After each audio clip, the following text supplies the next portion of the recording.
Love it. So today we are going to talk about Real Housewives of Salt Lake City Reunion Part 3, as well as the latest episode of Real Housewives of Beverly Hills. Were either of these like more compelling to you? Is there a place that you'd like to start? I guess we'll start with the Salt Lake City reunion since it like happened first and we've been like pining and waiting for it for so long. Yeah, totally. I guess if I were to give it sort of one word, I'd probably say disappointing, because we were just sort of waiting for it. We like had to like wade through those first 2 reunion episodes to like get to the meat of it and be like, okay, Monica, say what you have to say. And it just didn't change our view, and it didn't really give us more information. And then the black eye also didn't give us any more information. So I sort of left feeling like, that was such did a I flop. get any actual information tonight? You know what I'm saying? Yeah, I feel like it would be really hard to top the finale, right? Anything that followed that is going to be a letdown, because that is like one of the best moments that I've seen on reality TV. But there were some things that I liked about it. I guess the big news off screen is that Monica will not be returning for the next season, and a lot of the rumors and the nastiness surrounding that is that all the women have stated that they will not film with her when if she were to return, and so that's kind of what motivated it. And I'm like pretty disappointed in that. I expected better of some of these housewives. Like I think like one thing that we've talked about on these shows is like the housewife IQ, the ability to know what is good television and how to play like the housewife game. And I feel like maybe overall Salt Lake City does not have the best like housewife IQ. There's not the most skilled at the housewife game, but there are some people that I feel like Whitney, for example. I think she's very good at playing that game, and I would have expected better of her. I would have expected her to see the opportunity to like bring Monica back and really like stir up chaos. I have to give them credit though. Like Monica really went out in a flaming ball of glory. Like I don't know that you can come back from that and without suspending way too much disbelief on this is good for the show, actually have her around that group and believe that this is in any way real. Like she really went all in and all out, and it was a bit of a one-of-a-kind situation. And I can't really imagine her coming back with authenticity. I don't know. That's what it is. It's the authenticity, right? And Heather said it best. This show is about a group of friends at its core. Whether or not they spend time together off screen is one thing, but she's just so removed from the friend group at this point. And Andy has sort of talked about this in the past, like about Brandy, for example, where she had alienated herself to such a point that it just sort of wasn't possible to bring her back in way back when. And the same situation has happened here. I mean, there's been so many theories and speculation as to like what she could have said to maybe have swayed the women's minds, but I really just don't think that was possible. And the only way I think this could have continued is if somehow, like how she said that Gossip Girl wouldn't be Gossip Girl forever, but Gossip Girl went on for 8 seasons. So if somehow she was able to keep this under wraps to like season 7 or season 8 and it's reality Von Teese, then great, right? But because the boom happens, it's over. What the show is about is these women talking to each other about their lives, trusting each other. And that's what I wanted to sort of mention in terms of like the artistic analysis. There's trust here. There's the core theme of trust. And if there is no trust, there's no show. Or there is a show, but there's no you on that show. Do you know what I mean? Right. Like yeah. if you can't come over to my house and I can't tell you what's going on between me and my husband because you're going to post about it online, or I'm afraid you're going to, or I'm afraid you're going to watch me on my security cameras. I mean, like how can she come back? Right. I mean, it's not that she wasn't good TV, and it's not that she wasn't good for the season. I'm not saying any of that, but it's just not organic or feasible. Yeah. I think that like there was a way. I feel like she could have performed better at this reunion for sure. Like she did not set herself up for a comeback. But they also weren't like buying what she was selling at all. Like I think that it's with Monica, I think one of the things that makes her really interesting is that now it's hard to parse what is true and what is like a lie. Exactly. But I do think that there is truth in her saying like this account was about exposing Jen. And I feel like there is truth in that, you know, the things that she was posting, like what Heather was most worked up about was reposting things that Jen had said that were awful about Heather. And I think that Monica was being truthful when she said that she was posting these things in order to like expose Jen and how horrible she was. And I think that, Heather just could not see that perspective. She was too far like dug into her position that she just couldn't be moved. And it's not like Monica's the only one of these women that have a complicated relationship with the truth. I mean, Heather as well, this whole storyline with the black eye and how she has been, cagey about it and then using it for impact, but still not giving the full truth is really just an example of her and how she manipulates the truth as well. And it's, two sides of the same coin in that respect. So I do think that if either side was willing to move a little bit and try to find a little bit of resolution, that there was room for her to grow. But yeah, I think you're bang on that in its current form, like what actually happened, there's no way that she could come back from this. Yeah. Even though now they're using the word pause, apparently they're not allowed to use the word fired anymore. But the other thing about that is like she's definitely not coming back for next season because they've started filming, or they're going to be starting filming on February the 5th. But she didn't have enough of an, I don't know, I don't want to say enough of an impact, but we only knew her for a season. So for us to remember her for season 6 or 7, like, so when they talk about that, like, oh, would she come back? Would we want her? I think we'll have forgotten about her by then, unless she goes on the Traitors or like does something House of Villains or something else, right? Unless she's doing something else in this realm, we'll forget about her.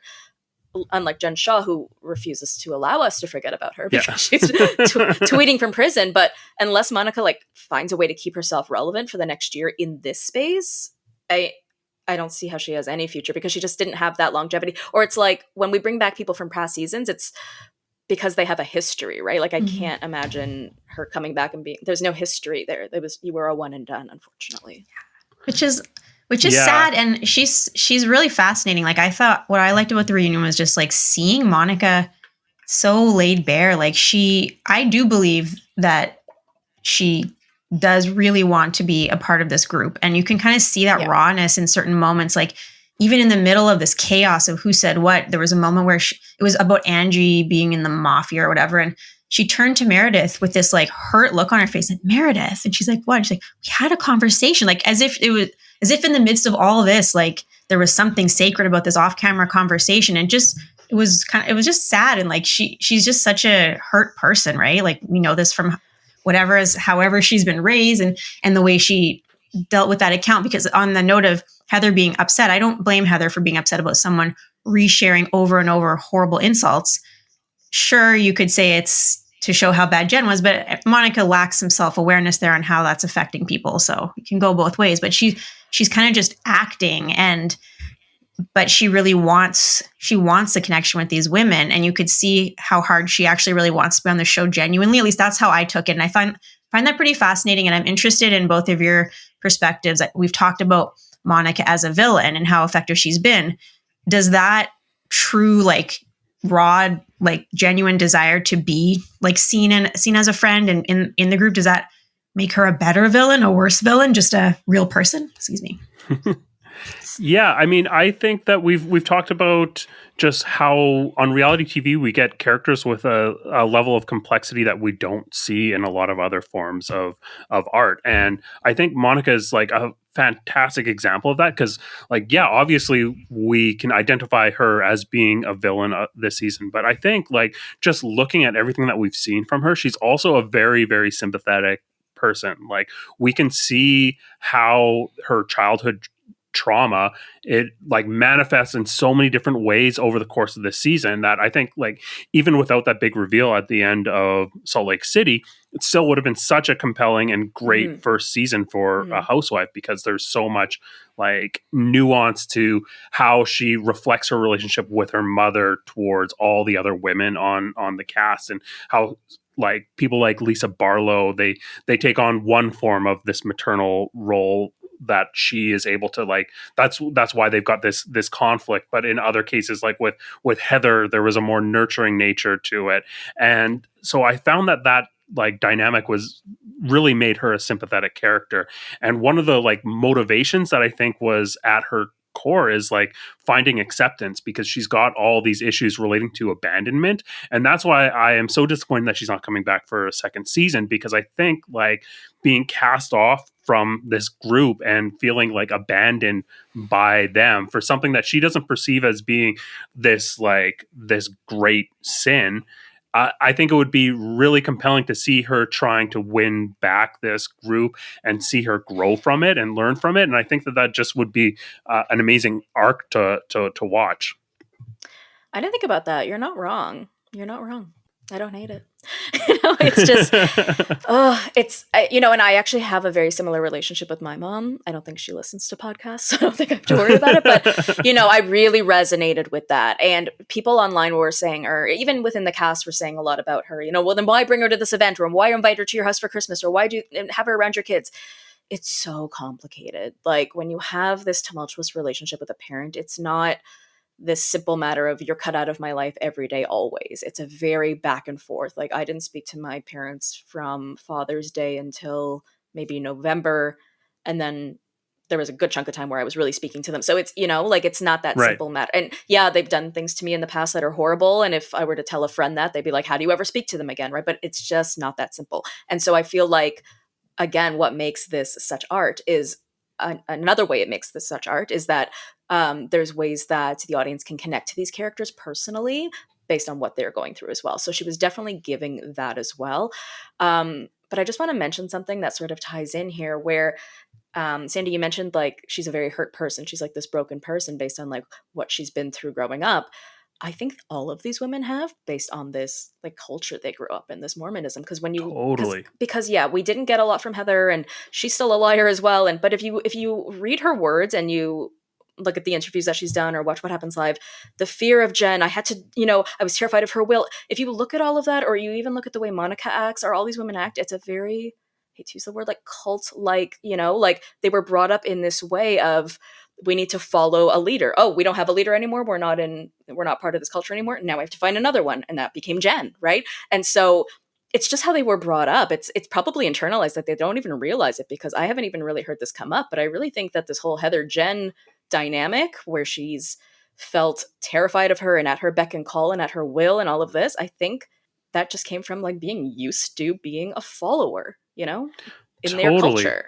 Yeah, and that's a great point, and I think it adds a lot of dimension to this mentality that they have surrounding casting her off, because that's so ingrained in a lot of religions, but especially in Mormonism, where you violate the sacred oath or whatever it is, you're an apostate, you're cut off from your family. That's like exactly how Heather has experience being treated by her family members, and they all have these complex relationships with the church, whether they like adhere to the Mormon faith or not. It's a very like complex relationship with the culture of that area that is so bound to Mormonism, that it does make sense that they would just cast her off and be like, sorry, you're done, you're out of the church, but also taking your name out of the book. Right, but also the fact that they seemed so scarred by Jen specifically. Like they weren't even really giving specifics, and I've only watched twice. Sometimes I watch 4 times, and you guys can tell me if you picked up on any more. But I feel like they were just saying like, we've been through this for 3 years with her. We dealt with this with her. We dealt with this. What do you mean? Did you guys kind of grasp anything besides like being punched in the eye? What did they feel that they were dealing with like so hardcore that they deem Monica almost the same and they just can't? Like, what do you guys think? Yeah, that's a good question. I don't know. So I know obviously Angie had a complicated relationship with Jen because she had the drink poured on her, and I guess her shoes were also tossed off the boat. Jen just being like a very reactive person, I think would have made all of them feel like they had to walk on eggshells surrounding her. So I think that even if they didn't have a direct like conflict with Jen, I think that they were still feeling like they were never able to, have that trust between them and Jen. And I think like a lot of the way that actually Whitney was talking to Mary this episode on the reunion was similar to how I think that a lot of the women experienced their relationship with Jen, where like they were afraid of her, but not like they were afraid of how she was going to react. And that is kind of what made them stay at arm's length and not ever be able to have this, this bond with them.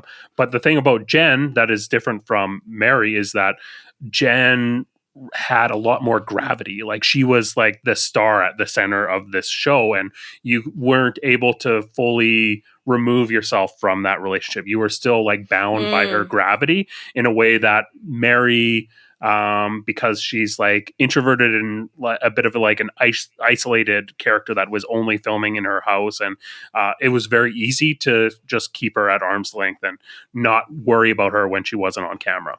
That's so true. That makes a lot of sense.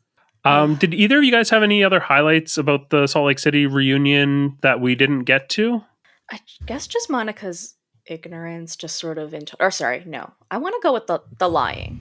Like, as an overall highlight, I would say like several lies. And the main one I want to highlight is her saying that she said to producers that she was reality bounties, because Andy shut that down real quick, and she could have very easily come back and said, I spoke to so-and-so on such and such a date, receipts proof timeline, and she proceeded. Yeah.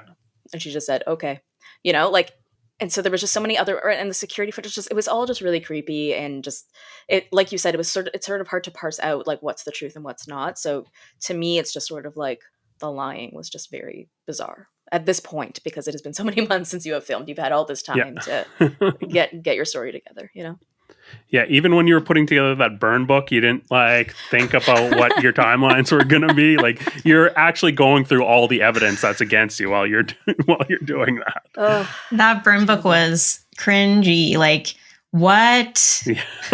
Pretty much, yeah. Yeah. So I don't know what she was thinking. Like how that was supposed to be cute, or like what she was going for there with the first few pages. Like I know what the like calling.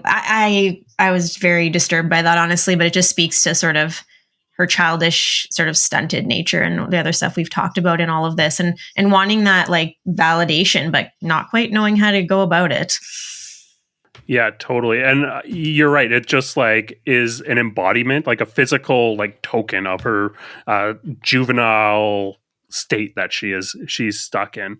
One thing that we haven't really talked about that I wanted to bring up about the Salt Lake City reunion was I found it really interesting that the Housewives seemed to be talking about like all these rules. There was a specific moment where Andy kind of scolds Monica. Maybe scold's not the right word, but says, well, you can't like say something on camera and then be like, well, I wasn't the one that said it, because you're the one that said it on camera. And that kind of speaks to like, I think it's a very basic rule of Housewives. Like what happens on camera is like what is canon. That's why, when we saw Whitney kind of steering Monica to bring up Angie's rumors earlier in this season, that it was like, she really didn't want to be the person to bring it up. She wanted Monica to say it on camera. Whereas like Monica's perspective is very much like the perspective of someone that is running like a Bravo account. And we saw her articulate her position of being like, well, I didn't like say these things about Heather. I was showing what Jen had said about Heather. And it was very much this like, I'm doing the work to expose. And that's really like, I think a lot of the sentiment around a lot of Bravo accounts when they retweet things, or they're like drumming up old DMs or whatever and putting it out there, and like then just kind of like washing their hands of it. I think that that's like a very like common mindset. And it was interesting in this reunion specifically to see those two perspectives play at odds. And it felt like it was like a trial, like the trial of people that are inserting themselves into this drama, like the BravoCon style fans that go to BravoCon to like try to get a hold of the mic and, call Tom Sandoval a liar and like bring their own receipts to the party and really actually insert themselves as opposed to just, thinking about inserting themselves into these situations. So I thought that this was a really interesting like trial of those two perspectives.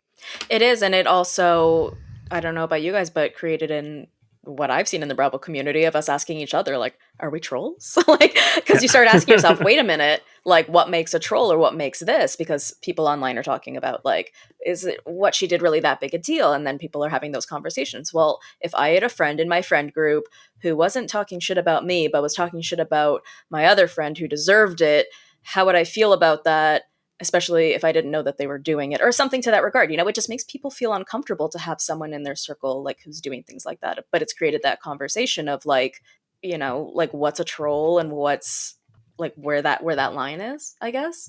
And some people have even talked about just the anonymity online, right? But a lot of us do that for our jobs, like a lot of us have like actual real jobs outside of this. So a lot of people are anonymous for that. But what makes a troll? Like, is it just saying like, Whitney looks stupid today, and am I making Whitney cry at home? Like, maybe. Yeah, I think that it's like a conversation that needs to happen, and it's great that this is generating that conversation because it definitely is not something that has happened in the past. And to get like Andy, who is really this figurehead in the community, to be like, I always tell people that the social media is the hardest part. And it kind of be. Yeah, it definitely like put out it made clear the impact of all these social media accounts and like the way that the fandom operates. But it does feel like it is something that is very specific to the Bravo community, but it's also vice versa. Like, they are just as obsessed with us as we are with them. They very much care about what we think, and that's obvious, right? Like, they all knew what Reality Von Tease was, a 5,000 follower account, right? Like, they're all the people in the Bravo community, if not watch our stories, follow us, communicate with us, and it's just not something you see in the real celebrity world. Like, Leonardo DiCaprio is not going to like comment on my photo, but Craig Conover might, right? It's fascinating. It's I just find this whole community so fascinating, and it being its own separate sect of celebrity.